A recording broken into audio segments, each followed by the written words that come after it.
নামাজের ঠোঁট বন্ধ করে সূরা কেরাত বা দোয়া পড়া যাবে কিনা? আমি নামাজে রেগুলার হতে পারছি না, কি করলে রেগুলার হতে পারি? ইশাকের নামাজ 2 রাকাত কোন কোন সূরা দিয়ে পড়তে হবে জানাবেন। হাফাতা গেঞ্জি পরে বা টুপি না পরে নামাজ পড়লে নামাজ হবে কিনা? বর্তমানে গোল্ডের দাম অনেক বেশি, এখন কি পরিমাণ গোল্ড থাকলে যাকাত দিতে হবে? আকিকার ছাগলের বয়স কত হতে হবে, অর্থাৎ সর্বনিম্ন কত বছরের ছাগল দিয়ে আকিকা করা যাবে? নজর কাটানোর উদ্দেশ্যে আমার আম্মু পানে তেল দিয়ে শরীরে আলতো মালিশ করে, তার ধারণা এর মাধ্যমে নজর কেটে যায়। আসলে কি এর মাধ্যমে নজর কেটে যায় এবং এটি করলে কি শিরক হওয়ার সম্ভাবনা আছে? শুটকি রান্নার গন্ধে কি ফেরেশতাদের কষ্ট হয়? সেই ঘরে কি তখন ফেরেশতা থাকে? শুটকি খাওয়ার পর কি নামাজ আদায় করা যাবে? আমার ঠান্ডা জনিত অ্যালার্জির সমস্যা, প্রতিবার স্ত্রী সহবাসে গোসল করা আমার জন্য অসুস্থতার কারণ, এক্ষেত্রে কি করতে পারি? প্রতি রাকাতে সূরা ফাতিহার পর আরেকটি সূরা তার সাথে সূরা ইখলাস পড়লে কোনো সমস্যা আছে কিনা? নামাজ পড়লে নামাজ সহি হবে কিনা?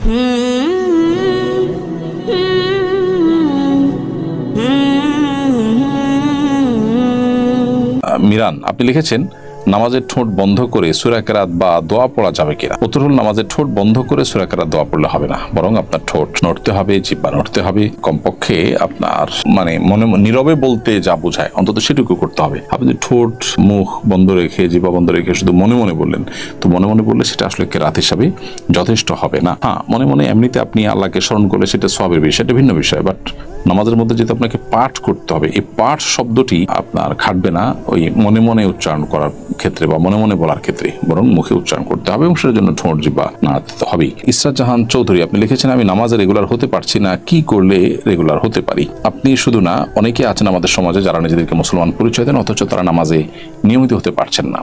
এই সমস্ত ভাই বোনদের প্রতি আমাদের অনুরোধ যে নামাজের গুরুত্ব, নামাজের ইম্পর্টেন্সি, এটির উপর যে সমস্ত বক্তব্য আছে কিংবা যে সমস্ত বই পুস্তক আছে, যে বই পুস্তক আপনাকে অনেক বেশি মোটিভেটেড করতে পারবে বলে আপনি মনে করেন, সেরকম বই পুস্তক আপনি পড়তে পারেন। এগুলো আপনাকে ইনশাআল্লাহ হয়তো নামাজের প্রতি গুরুত্ব, তারপর নামাজের ইম্পর্টেন্সি এটা বুঝতে আপনাকে হেল্প করবে, সাহায্য করবে। এছাড়া নামাজি ব্যক্তি বা নামাজের পরিবেশ এগুলোতে যদি আপনি থাকেন তাহলে ইনশাআল্লাহ হয়তো নামাজ পড়া, নামাজি ব্যক্তির কাছে বা নামাজের পরিবেশের মধ্যে নামাজিদের পরিবেশ যদি আপনি থাকেন তাহলে ইনশাআল্লাহ বিদিনিল্লাহ নামাজ পড়ার মতো পরিবেশ তৈরি হবে, মানসিকতা তৈরি হবে ইনশাআল্লাহ তাআলা। রিমা শর্মিন, আপনি আইডি থেকে লিখেছেন ইশাকের নামাজ 2 রাকাত কোন কোন সূরা দিয়ে পড়তে হবে জানাবেন। সূরা ফাতিহার সাথে যে কোনো সূরা মিলিয়ে পড়তে পারেন, বিশেষ কোনো সূরা পাঠ করতে হবে এমন কোনো বাধ্যবাধকতা কিন্তু নেই। এরপরে প্রশ্ন হলো হাফাতা গেঞ্জি পরে বা টুপি না পরে নামাজ পড়লে নামাজ হবে কিনা? হাফাতা গেঞ্জি পরে নামাজ পড়লে নামাজ হয়ে যাবে, কিন্তু এটা মাকরুহ হবে এবং নামাজের শানের খেলাফ। একজন ইমানদার তিনি নামাজ যখন পড়বেন তখন আল্লাহ তাআলার প্রতি যে আজমত, আল্লাহর প্রতি যে ওয়াকার, আল্লাহর প্রতি যে তার শ্রদ্ধা থাকার কথা, সেই জায়গা থেকে তিনি চেষ্টা করবেন যথাসম্ভব নামাজ পড়ার সময় এমন পোশাক পরতে যে পোশাকটা গাম্ভীর্যপূর্ণ হয়। আল্লাহ বলেছেন ইয়া বানি আদম খুযু যিনাতাকুম ইনদা কুল্লি মসজিদ, প্রত্যেক নামাজের সময় তোমরা সুন্দর পোশাক পরো হে আদম সন্তান। আল্লাহ তাআলা নির্দেশ করেছেন আমাদেরকে সেটি করতে। অতএব সুন্দর পোশাক পরা উচিত আমাদের, যেটা পরে অন্য মানুষের সামনে যেতে আমাদের লজ্জা হয় বা অস্বস্তি লাগে বা আমরা বিব্রত হই বা অপছন্দ করি, সেটা যেন আল্লাহর শানে, আল্লাহর সামনে যখন আমরা দাঁড়াবো তখন যেন আমাদের দ্বারা না হয়। নাসরিন আক্তার বোন, আপনি লিখেছেন বর্তমানে গোল্ডের দাম অনেক বেশি, এখন কি পরিমাণ গোল্ড থাকলে যাকাত দিতে হবে? শুধু গোল্ড যদি থাকে তাহলে সেক্ষেত্রে 7.5 ভরির নিচে গোল্ড থাকলে আপনার যাকাত আসবে না, বরং 7.5 ভরি হলে সবটুকুনের বাজারে বিক্রয় মূল্য হিসাব করে প্রতি বছর যখন এটির মালিক হয়েছে নেশাব পরিমাণ, সেটা যখনই আসবে বছরে ঘুরে ঘুরে ওই সময়টা যখনই আসবে তখন আপনাকে একবার 2.5% হিসেবে যাকাত দিতে হবে। অর্থাৎ পুরো স্বর্ণের যে বাজার মূল্য আছে, পিওর যে স্বর্ণের অংশটা আছে ওইটুকুর যে বাজার মূল্য আছে সেটার 2.5% হারে আপনি যাকাত দিবেন। এখানে স্বর্ণের দাম বেশি হওয়ার কারণে অল্প হইলেই যাকাত দিতে হবে বা কম হইলে অনেক বেশি স্বর্ণ লাগবে যাকাত আবশ্যক হওয়ার জন্য, ব্যাপারটা সেরকম না, বরং 7.5 ভরি হলেই যাকাত বর্তাবে। শাহিন মাহমুদ লিখেছেন আকিকার ছাগলের বয়স কত হতে হবে, অর্থাৎ সর্বনিম্ন কত বছরের ছাগল দিয়ে আকিকা করা যাবে? সর্বনিম্ন 1 বছর হতে হবে আকিকার ছাগলের বয়স। 1 বছর হলে সেই ছাগল দিয়ে কোরবানি করা যেমন জায়েজ, সেটা দিয়ে আকিকা করাও জায়েজ। নজর কাটানোর উদ্দেশ্যে আমার আম্মু পানে তেল দিয়ে শরীরে আলতো মালিশ করে, তার ধারণা এর মাধ্যমে নজর কেটে যায়। আসলে কি এর মাধ্যমে নজর কেটে যায় এবং এটি করলে কি শিরক হওয়ার সম্ভাবনা আছে? দেখুন, সুস্থতার মালিক আল্লাহ রাব্বুল আলামিন এই বিশ্বাস রেখে তেল মালিশ করা এটা নাজায়েজ কাজ এবং অনুচিত কাজ হবে।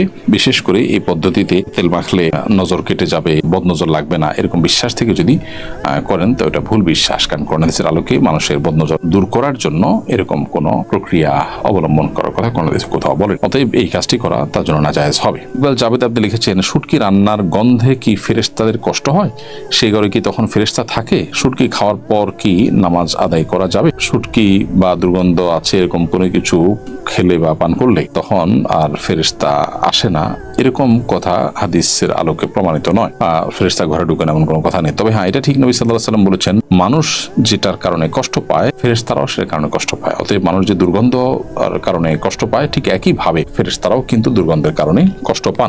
এই জন্য নবী করিম সাল্লাল্লাহু আলাইহি ওয়াসাল্লাম আমাদেরকে কাঁচা পেঁয়াজ খেয়ে মসজিদে আসতে নিষেধ করেছেন। কারণ কাঁচা পেঁয়াজ খেয়ে মসজিদে আসলে তখন তার ফলশ্রুতিতে মানুষ কষ্ট পায়। মানুষ যেরকম কাঁচা পেঁয়াজের কারণে মুখে দুর্গন্ধ হলে সেটার কারণে কষ্ট পায়, ঠিক একইভাবে আল্লাহর ফেরেশতাগণ তারাও কিন্তু কষ্ট পান। এই জন্য আমাদের উচিত হবে বাসা বাড়িতে বা অন্য কোথাও, বিশেষ করে মসজিদে ফেরেশতারা যেহেতু তাদের আসার অধিকার আছে সেটা আমরা খর্ব করতে পারি না, তারা কষ্ট পায়, সেজন্য তাদেরকে সেখানে কষ্ট না দেওয়া উচিত। বাকি বাসা বাড়িতে অন্য কোথাও কাঁচা পেঁয়াজ খাওয়ার পরে কোনো নিষেধাজ্ঞা নেই, সেটা খেলে কোনো গুনাহ হবে না। সিদ্দিক লিখেছেন, আমার ঠান্ডা জনিত অ্যালার্জির সমস্যা, প্রতিবার স্ত্রী সহবাসে গোসল করা আমার জন্য অসুস্থতার কারণ, এক্ষেত্রে কি করতে পারি? এটা অ্যাভয়েড করার জন্য দিনের বেলা বা দুপুরে যখন আপনার পানি এত ঠান্ডা থাকে না সেই সময়গুলোকে বেছে নিতে পারেন, অথবা অন্য কোনো ওয়ে অবলম্বন করতে পারেন। পানি গরম করে গোসল করতে পারেন, কিন্তু আপনি এইটার কারণে তায়াম্মুম করবেন অথবা গোসল না করে অন্য কোনো করা জায়েজ হবে না। আর যদি এমন হয় যে না আপনার জন্য গরম পানির ব্যবস্থা করা কঠিন এবং ঠান্ডা পানিতে গোসল করা ছাড়া বিকল্প পথ নাই, এদিকে আপনার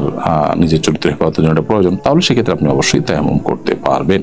সাদিক আল হাসান লিখেছেন, প্রতি রাকাতে সূরা ফাতিহার পর আরেকটি সূরা তার সাথে সূরা ইখলাস পড়লে কোনো সমস্যা আছে কিনা? নামাজ পড়লে নামাজ অবশ্যই হবে কিনা? প্রতি রাকাতে সূরা ফাতিহার পর আরেকটা সূরা সাথে সূরা ইখলাস যদি আপনি পড়েন তাহলে সেক্ষেত্রে অসুবিধা নেই। একজন সাহাবী যে কোনো নামাজ পড়তেন, যে কোনো সূরা মিলাতেন সূরা ফাতিহার পরে পাশাপাশি সূরা ইখলাস তিনি পড়তেন বাই ডিফল্ট। তো নবী সাল্লাল্লাহু আলাইহি ওয়াসাল্লাম এটাকে ডিসকারেজ করেন না, বিধায় এটি আপনি করতে পারেন। একাধিক পুরো সূরা নামাজের মধ্যে পড়া যায়, বিধায় সূরা ফাতিহার সাথে সূরা অন্য একটা সূরা পাশাপাশি সূরা ইখলাস দুইটাই পড়লেন, এটি নাজায়েজ কোনো বিষয় হবে না। ইবনে আল মাসউদ লিখেছেন, সূরা ইখলাস 3 বার পাঠে একবার কোরআন খতমের সওয়াবের হাদিসটি কতখানি সহিহ? দেখুন, সূরা ইখলাস পাঠ করলে 3 বার পাঠ করলে একবার কোরআন খতমের সওয়াব হয়, এইভাবে আসলে হাদিসে আসেন। যে হাদিসটি বিশুদ্ধভাবে বর্ণিত হয়েছে নবী সাল্লাল্লাহু আলাইহি ওয়াসাল্লাম থেকে সেটি হলো যে তিনি সূরা ইখলাসকে বলেছেন যে এটা কোরআনের 1/3 সমপর্যায়ের। এটার উপরে ভিত্তি করে ব্যাখ্যা করে অনেক উলামা ইকরাম বলেছেন যে 1/3 তেলাওয়াত করলে যে সওয়াব হয় একবার সূরা ইখলাস পাঠ করলে সেই সওয়াব হবে না, যে সেটি বোঝাতে চেয়েছেন। তাহলে সেইটার আলোকে 3 বার তেলাওয়াত করলে 1 খতমের সওয়াব পাওয়া যায়, বা পূর্ণাঙ্গ একবার কোরআন তেলাওয়াতে যে সওয়াব পাওয়া যায় 1/3 এর সওয়াব যেহেতু একবার করলে হয়, 3 বার করলে পুরো কোরআনে তেলাওয়াতের সওয়াব পাওয়া যায়। এটা হলো ওই ব্যাখ্যার আলোকে বোঝা যায়। যদিও এটার কারণে অনেকে বলেছেন যে পুরো কোরআনের যে সমস্ত আলোচ্য বিষয় আছে তার 1/3 এর সামারি আছে সূরা ইখলাসে। এটার বিষয়বস্তুর মর্যাদার কথা, যেহেতু এখানে শুধু আল্লাহকে নিয়ে আলোচনা করা হয়েছে, এটার বিষয়বস্তু অর্থাৎ সূরা ইখলাসের বিষয়বস্তুই যেখানে স্বয়ং শুধুমাত্র আল্লাহ রাব্বুল আলামিন, সেই জন্য এখানে আল্লাহ তাআলার শানের কথা বলা হয়েছে এবং আল্লাহ তাআলার মর্যাদার কথা, আল্লাহর বিষয়ে আলোচনা হওয়ার কারণে এটার যে মর্যাদা হয়েছে সেটার কথা এখানে বোঝানো হয়েছে। এরকম ব্যাখ্যা অনেকে করেছেন। এই জন্য হাদিসে একেবারে হুবহু এইভাবে নেই যে ব্যক্তি সূরা ইখলাস পাঠ করে 3 বার তার একবার কোরআন তেলাওয়াতের সওয়াব পাওয়া যায়, এরকম এই ভাষায় আলাদা করে নিতে হবে। হাদিসের ব্যাখ্যা থেকে এটা কিছুটা বোঝা যায়।